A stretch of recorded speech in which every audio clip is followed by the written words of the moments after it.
menyampaikan kepada panjenengan semua mengenai penerapan budaya positif di kelas atau di sekolah. Jadi nanti budaya positif ini Bapak Ibu karena statusnya sebagai guru, maka nanti lebih banyak menerapkan di kelasnya daripada di sekolahnya. Nah, kemudian budaya positif itu apa? Bapak Ibu barangkali ada yang tahu makna budaya positif itu yang seperti apa? Budaya yang baik. Budaya yang baik. Budaya yang baik. Putri barangkali punya pendapat? Pembimbingan anak menjadi lebih baik. Oke, Pak Aris punya pendapat? Membudayakan anak untuk berpikir dan bersifat positif. Ada yang lain? Nah, itu ya. Jadi budaya positif itu nanti akan kita bahas di slide selanjutnya. Terus yang berikutnya, yang kedua, mungkin Bapak Ibu sejauh ini, sejauh mengajar, kemudian membimbing anak, kemudian berkecimpung di dunia pendidikan ini, sudah belum menerapkan budaya positif di sekolah atau di kelas? Sudah, Pak. Sudah. Contohnya apa?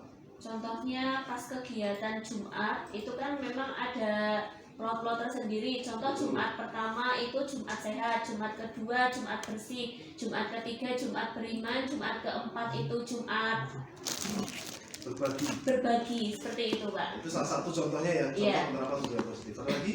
Meningkatkan disiplin. Meningkatkan disiplin. Ya, caranya bagaimana Bu Dana? Dengan cara datang tepat waktu, kemudian menyelesaikan tugas dengan baik dan benar, kemudian mengumpulkan tugas juga dengan tepat waktu. Oke, itu contoh penerapan budaya positif. Mungkin kalau Bu Tri itu lebih skupnya lebih sekolah ya, ke sekolah karena semua siswa juga mengikuti kegiatan tersebut. Kemudian Bu Dana tadi menyampaikan lebih ke kelasnya ya. Jadi bagaimana disiplin masuk kelas, mengerjakan tugas dan sebagainya. Nah, budaya positif sendiri, budaya positif di sekolah yaitu nilai-nilai dan kebiasaan-kebiasaan di sekolah yang berpihak pada murid, ya, bisa digarisbawahi berpihak pada murid agar mereka dapat berkembang menjadi pribadi yang kritis, penuh hormat dan bertanggung jawab. Jadi ada beberapa kata yang memang perlu kita garisbawahi, yaitu nilai-nilai dan kebiasaan-kebiasaan di sekolah. Yang kedua adalah berpihak pada murid. Kemudian yang ketiga adalah targetnya pribadi yang kritis, penuh hormat dan bertanggung jawab. Kemudian berikutnya, jadi pada pembelajaran yang sudah saya peroleh itu adalah kita, para guru di guru penggerak ini dituntut untuk merubah paradigma kita, merubah cara berpikir kita, ya, dimana pada pembelajaran yang pertama dulu itu adalah kita mempelajari filosofi pendidikan Ki Hajar Dewantara. Nah, ini merupakan tonggak atau merupakan batu loncatan untuk merubah paradigma atau pola berpikir kita, mengikuti apa yang disampaikan oleh Ki Hajar Dewantara pada bidang pendidikan. Yaitu yang pertama, bukan tabula rasa. Jadi anak itu tidak bisa diibaratkan sebagai kertas kosong, di mana kita sebagai guru bebas menulis, mencoret-coret, menggambar dan sebagainya, itu tidak. Tapi anak itu sudah punya bakatnya masing-masing. Seperti yang kedua, semua anak terlahir dengan bakatnya masing-masing atau unik. Jadi ada anak yang masuk jurusan RPL tapi senengannya musik misalnya, anak yang masuk jurusan yang lain tapi senangnya yang lain.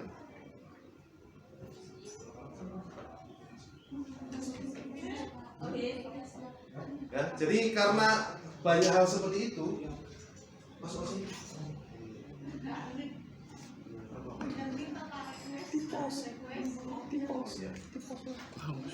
Melu sisan Pak Solihun, kurang tak potongnya. Ya, jadi semua anak terlahir dengan bakatnya masing-masing.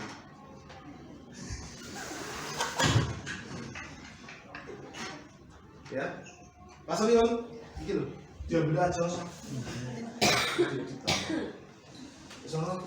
Makasih, Pak. Ya. Lihat, ini semua anak terlahir dengan bakatnya masing-masing atau unik. Ya, tadi saya sampaikan ada anak yang masuk jurusan RPL senangnya musik, ada yang jurusan otomotif senangnya jahit, ada yang jurusan perikanan tapi senangnya otomotif. Kebalik-balik itu sudah biasa. Kemudian yang ketiga itu pada budi pekerti. Jadi titik tekan daripada yang disampaikan Ki Hajar Dewantara ini dalam filosofi pendidikannya adalah kita mewujudkan anak dengan budi pekerti luhur. Itu selaras dengan apa yang sering kita dengarkan, bahwasanya selain membekali hard skill, anak juga perlu dibekali yang namanya soft skill. Ya, soft skill itu keterampilan yang bersifat emosional, kedisiplinan dan sebagainya, sehingga anak-anak itu anak-anak kita nanti begitu terjun ke dunia kerja itu mereka sudah siap dengan berbagai peraturan yang ada di dunia kerjanya. Kemudian yang ketiga, tugas guru menuntun bakat tersebut agar anak tumbuh dengan selamat dan bahagia. Jadi karena tadi masing-masing anak itu terlahir dengan bakatnya sendiri-sendiri, maka guru itu tugasnya menuntun. Nah, ini juga sering kita diskusikan dengan guru-guru yang SD, SMP. Oke lah, kalau SD, SMP mereka bisa menuntun, karena apa? Karena tidak ada target kompetensi yang harus dikuasai. Kalau di SMK itu kan ada target kompetensi, misalnya yang RPL itu bisa apa dan sebagainya, dan itu ada uji kompetensinya. Makanya kita tuntun bakat anak ini sesuai dengan kompetensinya. Karena anak sudah milih, misalnya yang RPL, yang listrik dan sebagainya, anak sudah memilih, kita tuntun agar mereka itu mampu menonjolkan bakatnya ini.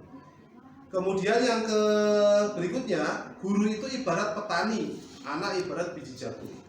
Jadi biji jagung ini bisa tumbuh subur, kemudian menghasilkan buah jagung. Jagung buah itu apa ya? Menghasilkan buah jagung yang baik. Itu maka seorang petani itu harus memupuk, menyirami, kemudian matun ini bahasa apa ya? Bahasa Indonesia apa ya? Dan sebagainya, sehingga jagung ini nanti akan dari biji ini akan tumbuh menjadi tanaman yang sehat, yang kuat, kemudian akan menghasilkan buah juga yang baik. Kemudian yang berikutnya itu ada kodrat alam dan kodrat zaman. Jadi filosofi KHD dalam bidang pendidikan itu salah satunya adalah kita mengajar anak itu sesuai dengan kodrat alamnya. Ya, jadi sering Pak Apik menyampaikan bahwasanya kita itu dekat dengan waduk pada lintang. Maka itu menjadi satu kekuatan dari alam yang memang berada di posisi kita, di wilayah kita. Nah, bagaimana mengeksplorasi kekuatan alam yang ada di sekitar kita itu sehingga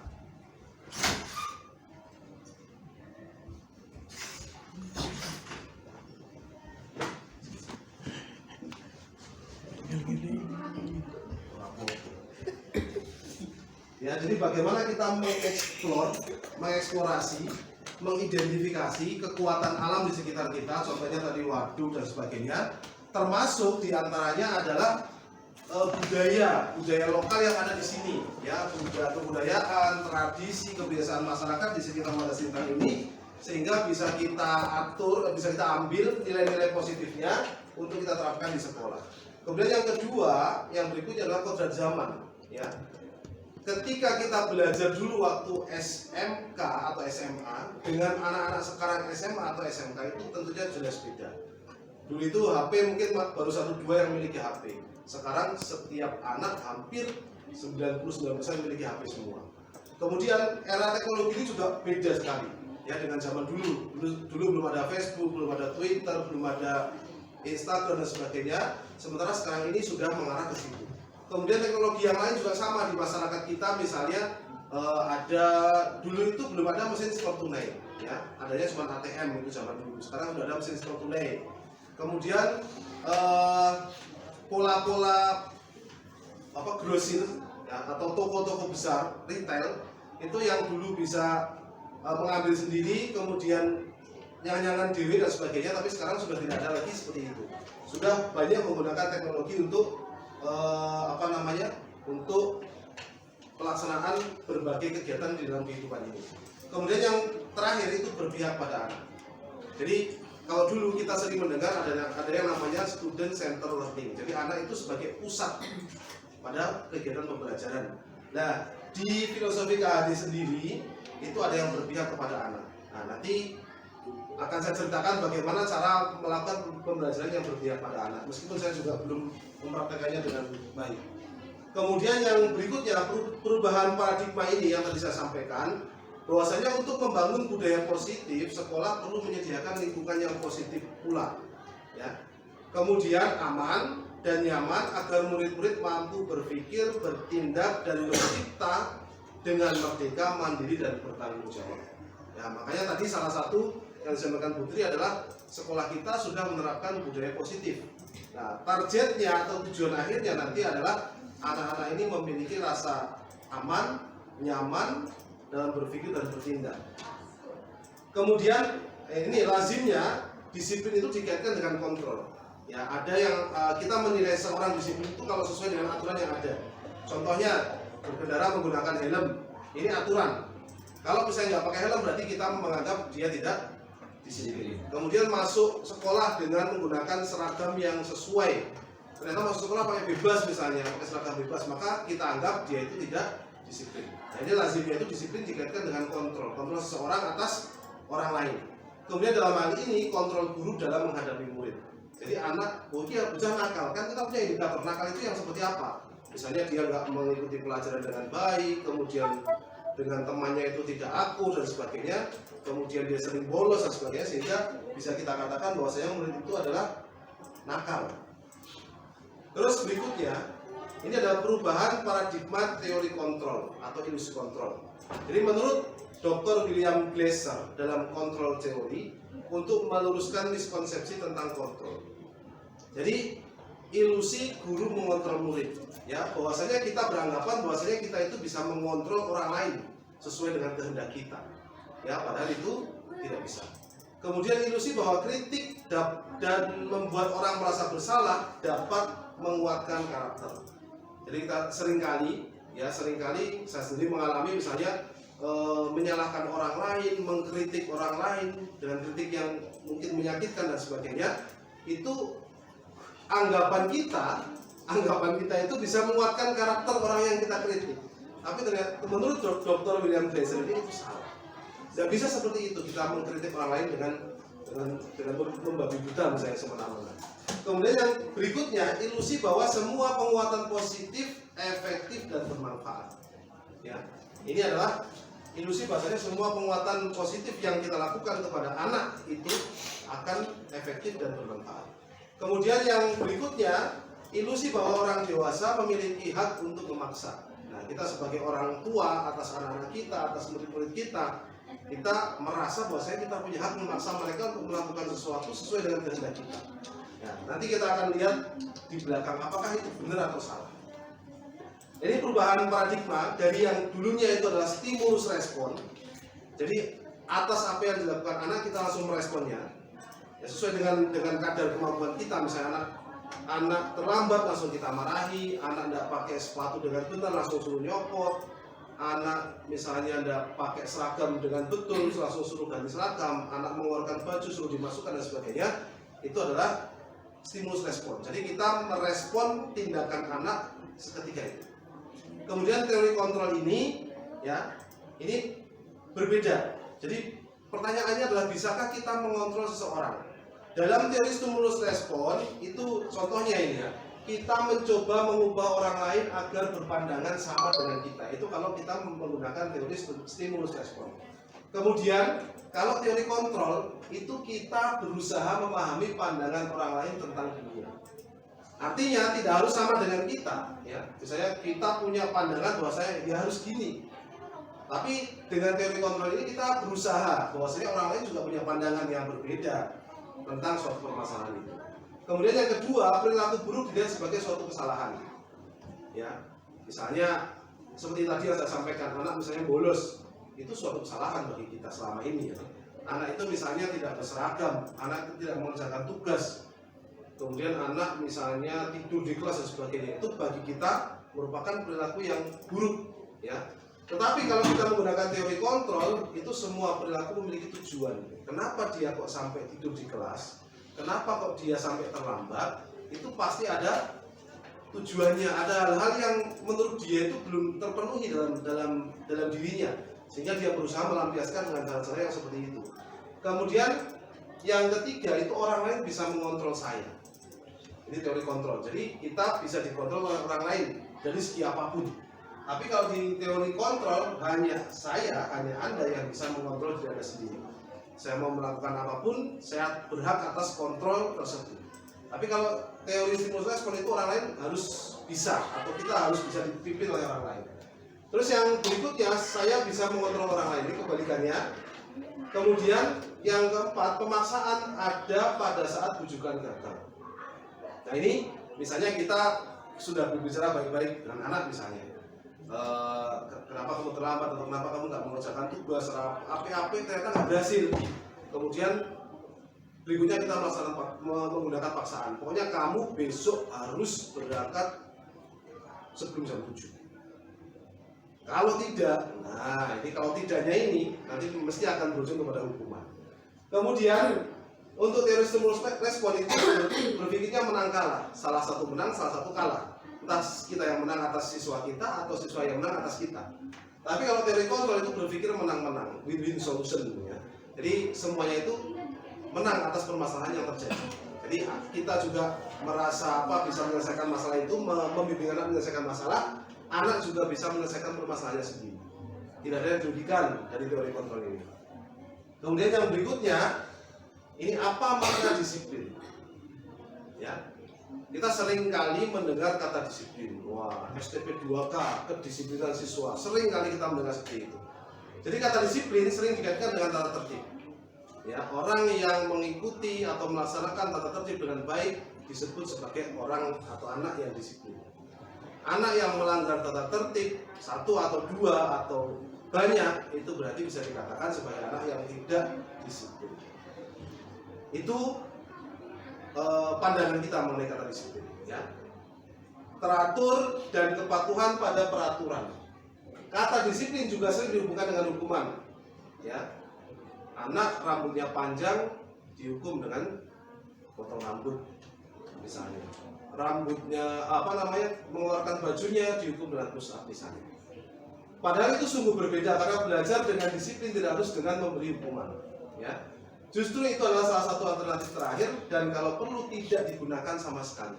Hukuman itu alternatif yang paling akhir dan memang kalau bisa itu jangan digunakan sama sekali untuk pemberian hukuman itu. Kemudian Ki Hajar Dewantara memberikan pandangannya mengenai kedisiplinan adalah bahwa untuk mencapai kemerdekaan atau dalam konteks pendidikan kita saat ini dan untuk menciptakan murid yang merdeka, syarat utamanya adalah harus ada disiplin yang kuat. Ya, tapi disiplin nanti kita akan mencoba menumbuhkan rasa disiplin dari dalam diri siswa, bukan dari kita, ya. Yang memiliki motivasi internal, ini ya motivasi internal. Jadi anak memang merasa perlu. Kenapa saya harus disiplin itu? Mereka tahu alasannya itu apa. Kenapa harus disiplin dan sebagainya. Jika kita tidak memiliki motivasi internal, maka kita akan memerlukan pihak lain untuk mendisiplinkan kita. Itu menurut Ki Hajar Dewantara. Kemudian teori motivasi perilaku manusia. Jadi ada 3 contohnya ini. Ini ada perilaku, ada motivasi eksternal yang dari luar. Contohnya untuk menghindari ketidaknyamanan atau hukuman. Nah, itu pertanyaan yang sering muncul, apa yang akan terjadi apabila saya melakukannya? Contohnya, kita naik motor di jalan raya nggak pakai helm. Apa yang terjadi jika saya tidak pakai helm? Naik motor di tengah kota misalnya. Maka kita berpikir bahwasanya kalau tidak pakai helm, kejagaan polisi, ditilang, kena denda atau sidang dan sebagainya. Itu berarti motivasinya adalah eksternal dari luar, bukan dari dalam diri kita. Kemudian untuk mendapatkan imbalan dari orang lain atau institusi. Jadi misalnya di suatu instansi ada bukan lomba ya nanti ya, ada pemilihan guru berprestasi.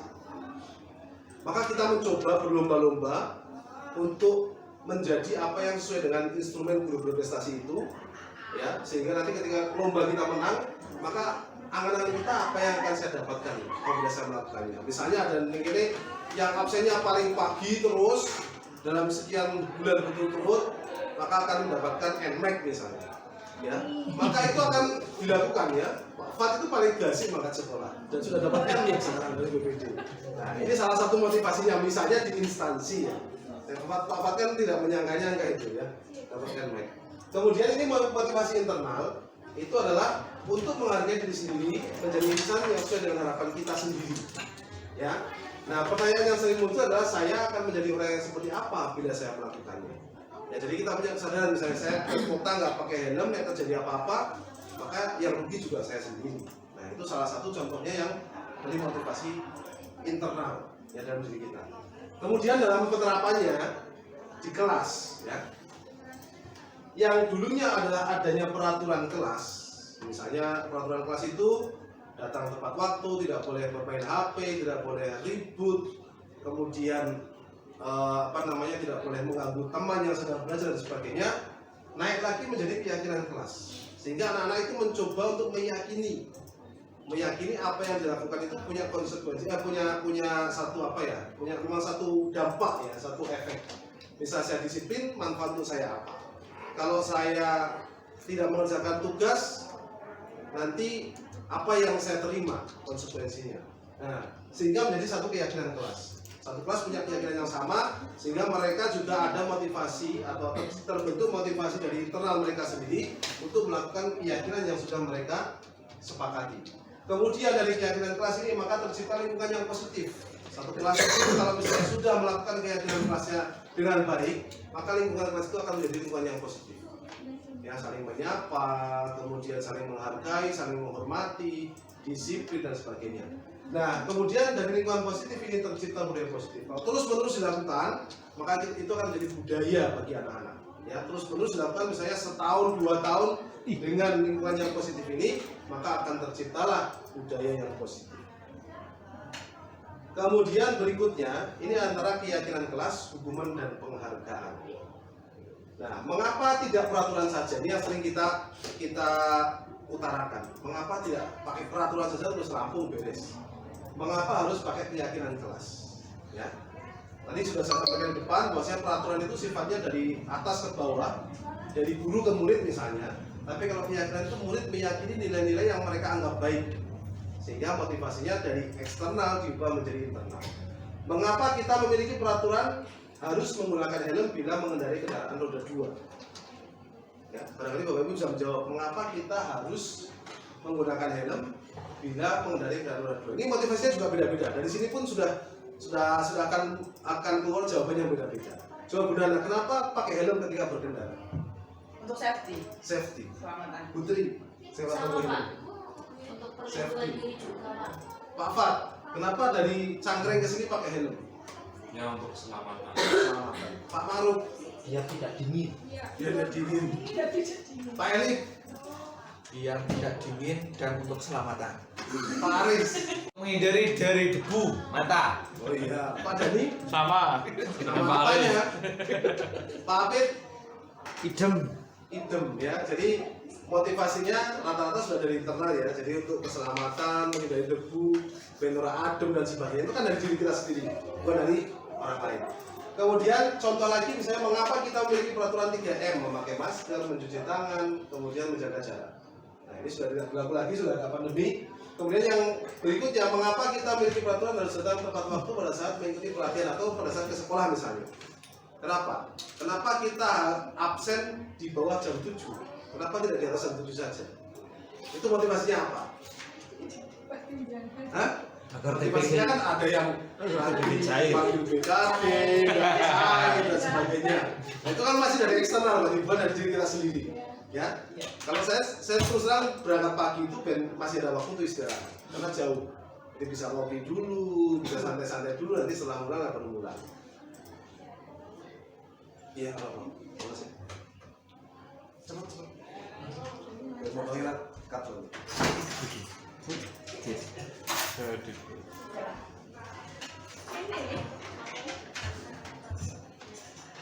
Baik, Mas. Ini cepat. Keton. Ini terisi. Keton.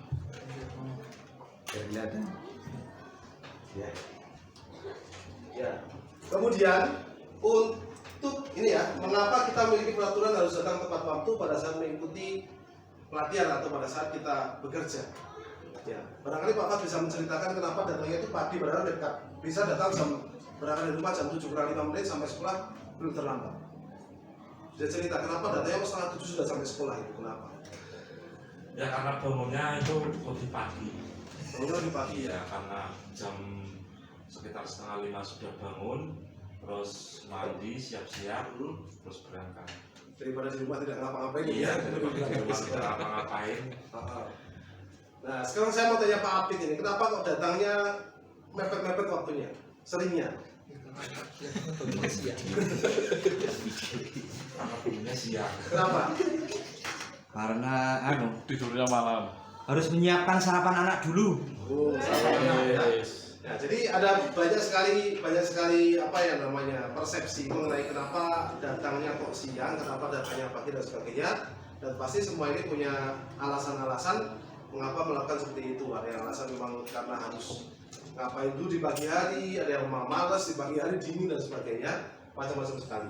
Nah, intinya apapun alasannya, upayakan motivasinya berada dalam diri kita, bukan karena aturan, takut dipotong TPP-nya, kemudian takut dipanggil BKD dan sebagainya. Tapi usahakan motivasi itu datang dari diri kita, sehingga kita melakukannya itu dengan penuh semangat, ya.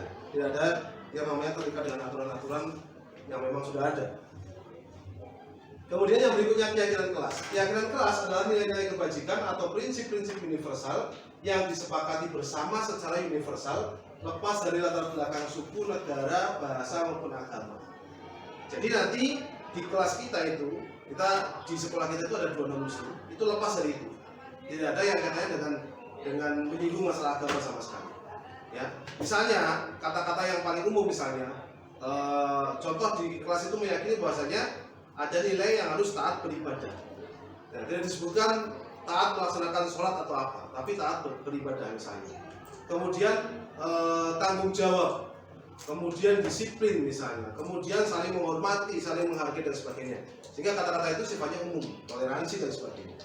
Kemudian menurut dosen, suatu keyakinan akan lebih memotivasi seseorang dari dalam, atau yang sering kita sebut sebagai motivasi intrinsik. Seseorang akan lebih bersemangat untuk menjalankan keyakinannya daripada hanya sekedar mengikuti serangkaian peraturan. Jadi kalau ada motivasi internal kita, ya, maka itu biasanya akan lebih semangat, akan lebih kuat dan akan lebih tahan lama. Kuat dan tahan lama, itu intinya ya. Kemudian yang berikutnya, ini cara atau proses pembuatan keyakinan kelas. Ya, keyakinan kelas itu bersifat abstrak daripada peraturan yang lebih rinci dan konkret. Jadi misalnya keyakinan kelas itu yang paling simpel, misalnya disiplin itu toh. Nanti disiplin itu dalam berbagai hal, ya, mencakup beberapa hal, misalnya mengerjakan tugas, mengumpulkan tugas, disiplin dalam berangkat sekolah, berpakaian dan sebagainya. Sehingga kita terjemahkan atau kita wakili dengan kata disiplin. Nah, di situ sudah mewakili banyak sekali hal tentang disiplin itu. Kemudian keyakinan kelas berupa pernyataan-pernyataan yang universal, sudah saya sampaikan. Pernyataan keyakinan kelas senantiasa dibuat dalam bentuk positif. Jadi, kemarin disampaikan tidak boleh dalam keyakinan kelas itu menggunakan kata-kata dilarang.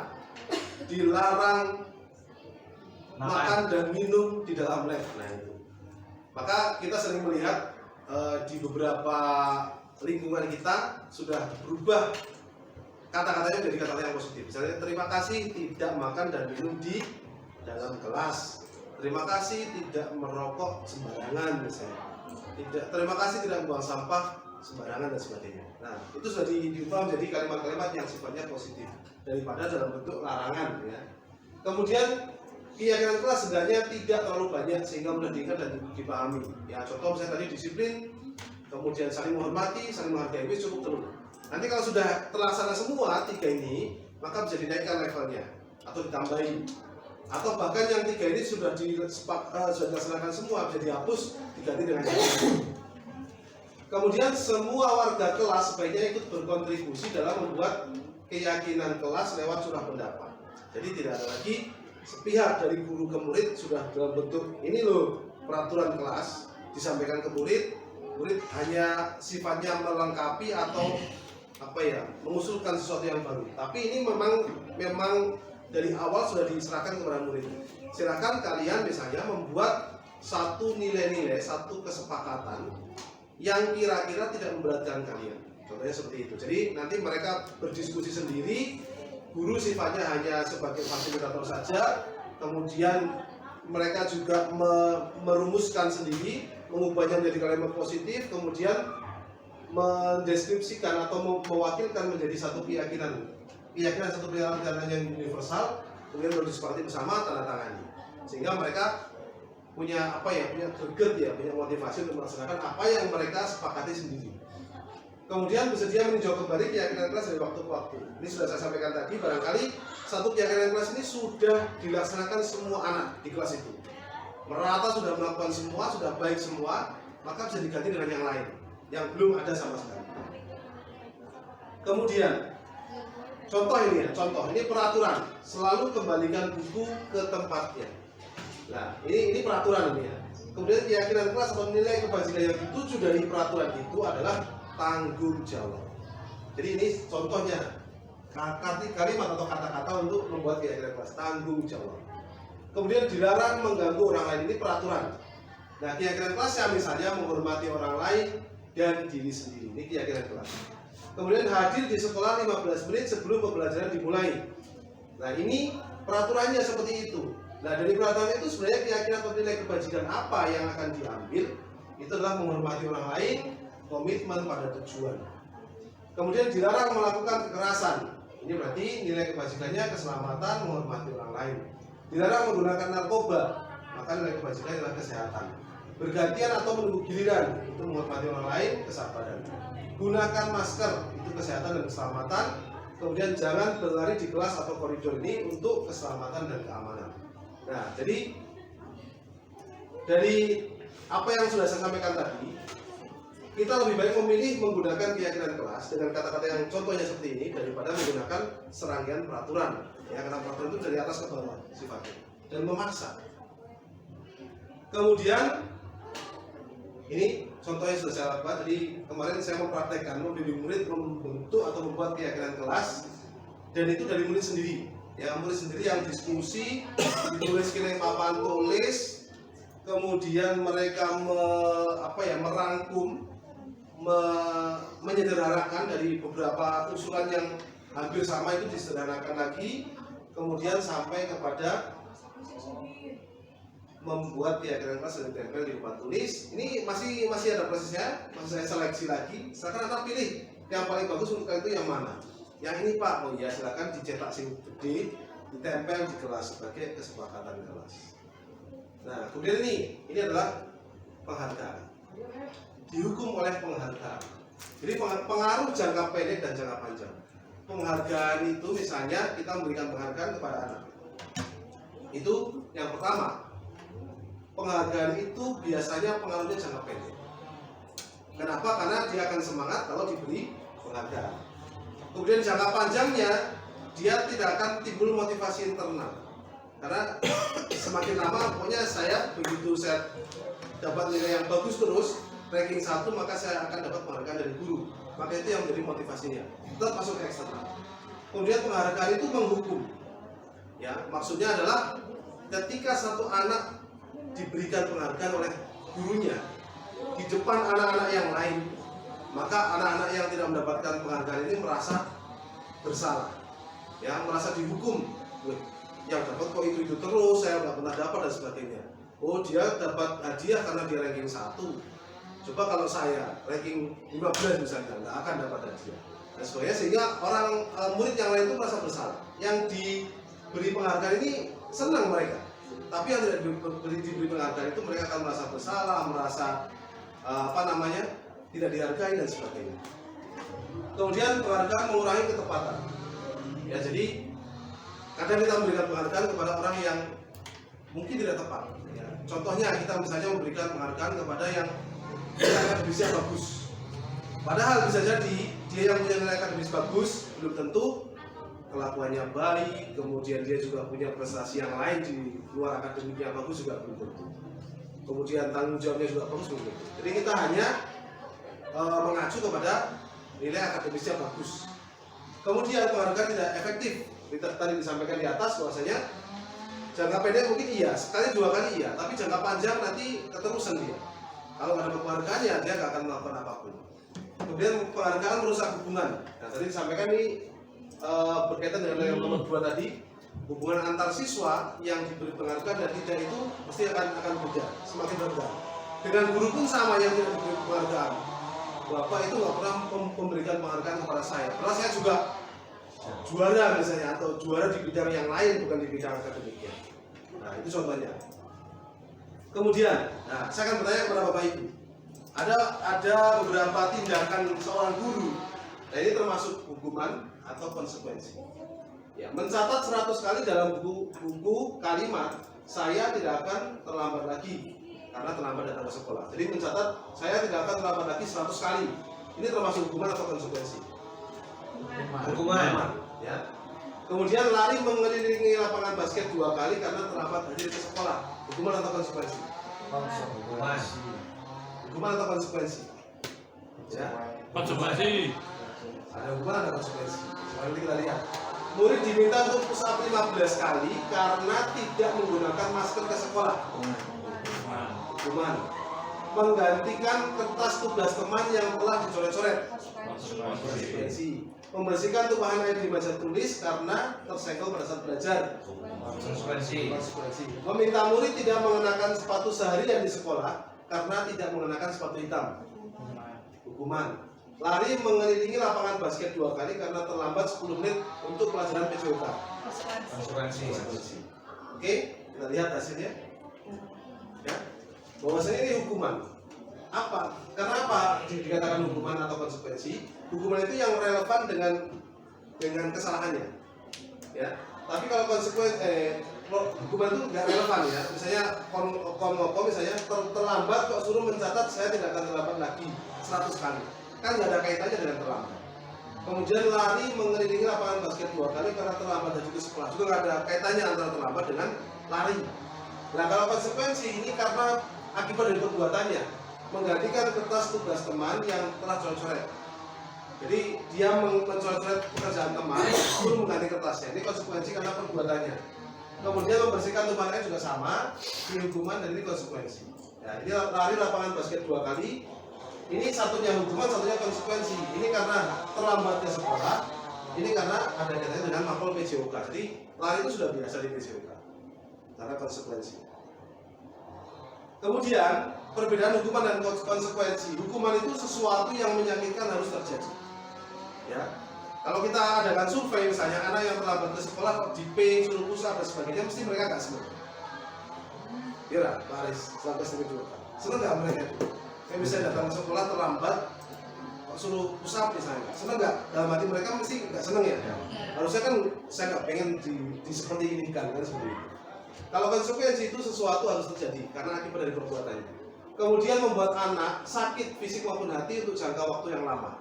Ya, misalnya ya, saya pernah melakukan anak itu rambutnya panjang, langsung saya potong itu nggak rapi ya, kotak-kotak itu. Nah, mereka mungkin sampai tua masih ingat ini dulu saya pernah dipotong rambut saya juga pernah dulu waktu SMP itu dipotong, masih ingat. Sekarang itu gurunya jadi kepala sekolah itu, guru saya dulu SMP. Saya upacara dipotong kotak-kotak karena rambutnya agak panjang sedikit yang depannya ini. Itu masih ingat sampai sekarang. Dari SMP sampai sekarang masih puluhan tahun, masih ingat. Kemudian konsekuensi membuat anak merasa tidak nyaman dalam jangka waktu pendek. Misalnya numpah ke banyu di sini di meja, kemudian dia suruh bersihkan. Silakan dibersihkan, kan nggak nyaman, tapi kan jangka pendek. Dan dia nggak merasa malunya itu rasa umur karena memang akibat dari perbuatannya itu. Dan kemudian hukuman itu membuat anak membenci kedisiplinan. Ya, jadi terkadang ya kalau saya dulu di sana itu, bocah wis kira-kira terlambat sampai sekolah, daripada dihukum mending balik kanan pulang. Ya, mending pulang nggak usah sekolah sekalian. Daripada ke sekolah dihukum. Nah itu dulu. Sekarang mungkin ada saja mungkin. Kemudian konsekuensi membuat anak menghargai disiplin. Konsekuensi. Kemudian hukuman itu sifatnya paksaan, sedangkan konsekuensi sifatnya stimulus tanggapan. Kemudian hukuman itu mendorong anak menyakiti diri sendiri. Ya. Kemudian konsekuensi itu mendorong anak mudah menyesuaikan diri. Kemudian hukuman itu konsep diri yang buruk, sedangkan konsekuensi konsep diri yang baik. Yang berikutnya hukuman itu membuat anak untuk belajar menyembunyikan kesalahan. Nah ini yang sering kita jumpai juga. Jadi anak misalnya atau kita lah misalnya sering kali video-video itu ada orang yang berkendara nggak pakai helm, nyimpe atau kalau ada nyimpe dan sebagainya. Mereka berusaha menghindari tilangan sehingga nyimpe kemana dan sebagainya, orang sing ngebut dan sebagainya. Sementara konsekuensi itu membuat anak belajar untuk mematuhi peraturan. Kemudian hukuman itu membuat merasa marah, merasa bersalah, dipermalukan, merasa tidak dihargai. Itu. Tapi kalau konsekuensi, anak kehilangan hak, dibuat tidak nyaman, diasingkan, tapi untuk sementara waktu. Nah, dalam waktu yang mungkin seminggu 2 minggu sudah lupa, wis seakan tidak ada apa-apa. Kemudian ini, jadi anak itu atau kita manusia itu punya kebutuhan dasar, itu 5 menurut siapa itu dosen kalau nggak salah. Jadi ini kebutuhan bertahan hidup, kebebasan, kesenangan, penguasaan, kasih sayang dan rasa terima. Nah, kebutuhan ini yang mendasari tindakan-tindakan manusia. Jadi kenapa dia terlambat? Mungkin karena dia belum sarapan atau dia bangunnya kesiangan dan sebagainya. Nah ini mesti ada 5 ini, ya, 5 ini yang mendasari anak itu tidak tertib. Ini contohnya, Ibu Ani, guru kelas 5 di SD Pelita Hati sedang bingung menghadapi ulah salah satu murid di kelasnya yaitu Agus. Beberapa anak telah datang dan mengeluhkan Agus yang seringkali meminta bekal makan siang mereka dengan paksa. Jika anak menghadapi situasi seperti Ibu Ani, jika Anda menghadapi situasi seperti Ibu Ani, apa yang akan Anda lakukan? Menurut Anda kira-kira apa alasan Agus melakukan hal ini? Nah, ini ya. Dalam konteks penerapan disiplin positif, Ibu Ani sebaiknya mencari tahu alasan Agus melakukan tindakan tersebut agar mengetahui kebutuhan mana yang sedang berusaha Agus penuhi. Nah, apabila jawaban Agus karena ia lapar dan orang tuanya tidak membawakannya bekal makan siang, kebutuhannya adalah bertahan hidup. Kalau jawaban Agus adalah ia senang temannya jika memperhatikan dia, maka kebutuhannya adalah cinta dan kasih sayang. Jika yang jawaban Agus adalah dia merasa hebat karena temannya jadi takut, maka pengakuan atas kemampuan atau penguasaan. Apabila Agus menjawab karena dia bosan dengan bekal yang dibawakan ibunya, misalnya kok itu saja makan kalau tempe dan sebagainya, maka Agus ini memerlukan atau kebutuhannya dipenuhi adalah kebebasan. Apabila Agus menjawab karena iseng saja, maka kebutuhannya adalah kesenangan. Nah, berikutnya adalah 5 posisi kontrol yang terlalu kecil ya. Ada penghukum, pembuat merasa bersalah, teman, pemantau, dan manajer. Kemudian, restitusi. Apa itu restitusi? Jadi restitusi adalah proses menciptakan kondisi bagi murid untuk memperbaiki kesalahan mereka, sehingga mereka bisa kembali ke kelompok mereka dengan karakter yang lebih kuat. Jadi bukan menghukum, tapi anak dituntun untuk memperbaiki kesalahan mereka. Misalnya dia tadi terlambat atau dia tidak pakai sepatu sesuai alur, itu ditanya dulu. Dia sebenarnya kenapa kok misalnya nggak pakai sepatu hitam? Nah, karena kalau alasannya ini karena sepatunya basah pak kemarin hujan, nah kita mau ngapain? Kan nggak bisa terus berbeda sopot, ya kan wes dino kan nggak bisa seperti itu. Kemudian ciri-ciri restitusi ini ada 9, yaitu bukan untuk menebus kesalahan, namun untuk belajar dari kesalahan. Jadi yang sudah ya sudah, dan ke depan akan jangan terjadi lagi kalau itu memang merupakan suatu kesalahan. Kemudian memperbaiki hubungan, jadi antara siswa dan guru itu hubungannya tetap baik, antara murid dengan murid juga tetap baik, karena tidak ada yang saling menyalahkan. Kemudian tawaran sifatnya bukan paksaan. Jadi kalau anak itu melakukan kesalahan ditawarkan, misalnya dia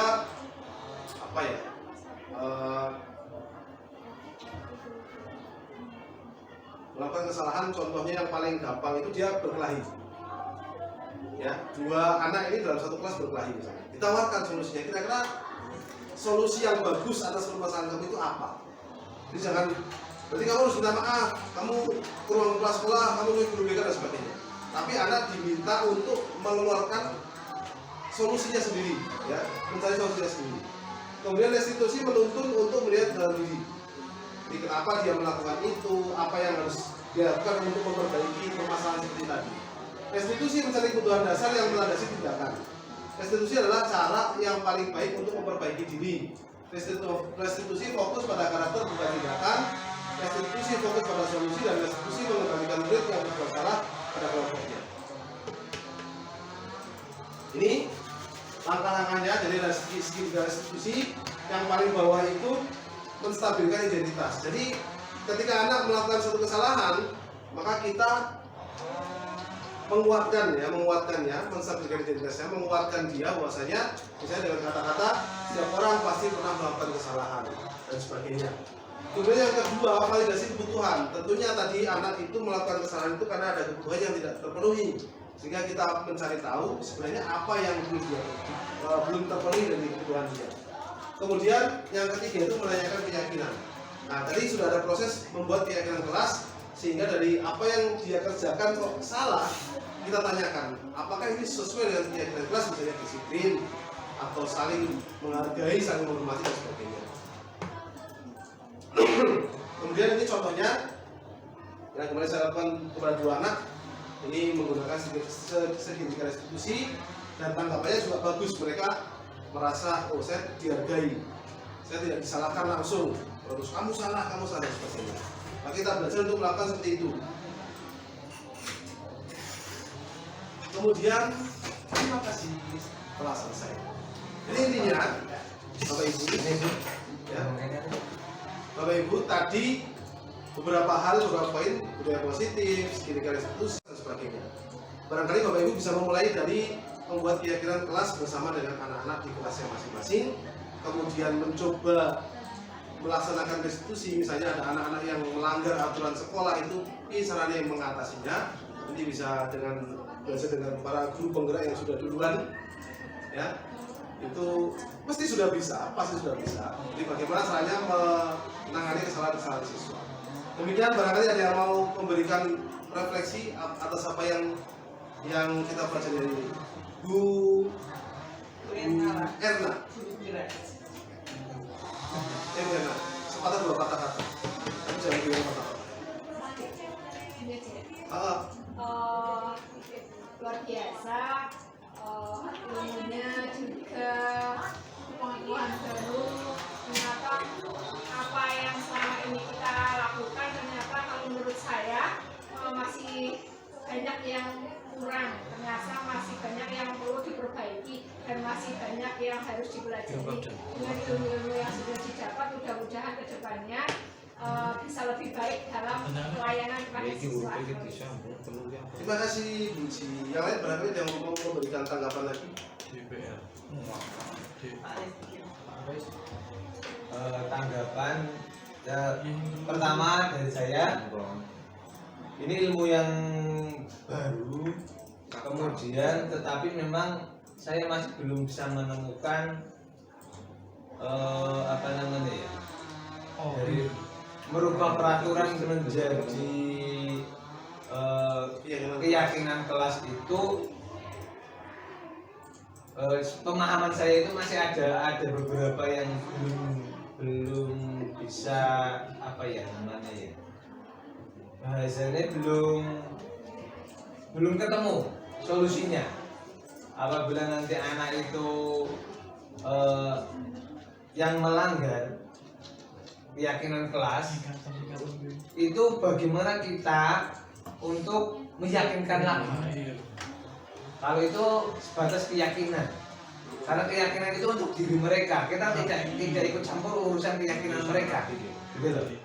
Nah itu gambaran saya. Tetapi ini hal yang bagus dalam artian kalau kita bisa menerapkan ini di kelas, insya Allah hasilnya juga akan sangat bagus. Terima kasih. Baik, terima kasih Alis. Jadi kita coba ya. Memang saya juga baru mencoba mempraktekkan membuat keyakinan kelas dan restitusi. Terus keyakinan kelas ini hasilnya apa yang belum bisa kita lihat sekarang. Bisa kita lihat mungkin 1 semester atau setahun ke depan. Tapi intinya jika satu orang bergerak ini mungkin dampaknya nggak begitu terasa. Tapi jika semuanya menerapkan seperti itu di sekolah kita misalnya, baru kita bisa melihat setengah tahun atau setahun ke depan hasilnya itu seperti apa. Nek apik terus kita apik ya, kita cari formulasi yang lebih bagus. Demikian yang dapat saya sampaikan. Terima kasih atas masukannya. Saya akhiri. Assalamualaikum warahmatullahi wabarakatuh.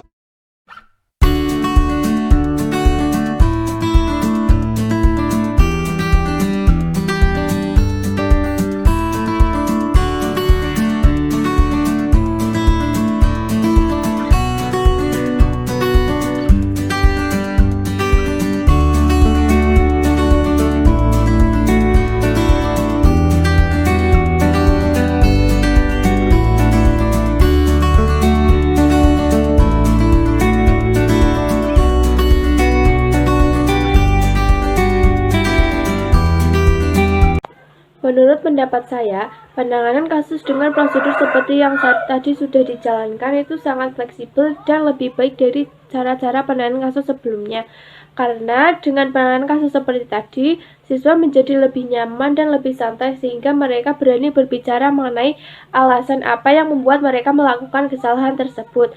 Selain itu, siswa juga tidak merasa tertekan karena tidak ada hukuman yang diberikan oleh guru. Assalamualaikum warahmatullahi wabarakatuh. Perkenalkan, nama saya Nurul Lisatul Syuaja dan saya di sini akan memberikan tanggapan mengenai prosedur penyelesaian kasus yang dapat dilakukan di sekolahan. Menurut pendapat saya, penanganan kasus dan prosedur seperti tadi sangat lebih baik daripada cara-cara penanganan kasus sebelumnya. Seperti contoh, siswa langsung dimarahi dan diberi saksi yang berat tanpa menanyakan alasan pembuatan masalah. Dan memberlakukan prosedur tersebut, siswa jadi tidak merasa dihakimi dan menjadi lebih tenang ketika menjawab pertanyaan guru karena guru bertanya dengan pelan-pelan dan tidak menyalahkan. Dengan begitu, tidak akan ada kerenggangan hubungan antara guru yang memberi hukuman dan siswa yang menerima hukuman. Sekian dari saya. Wassalamualaikum warahmatullahi wabarakatuh.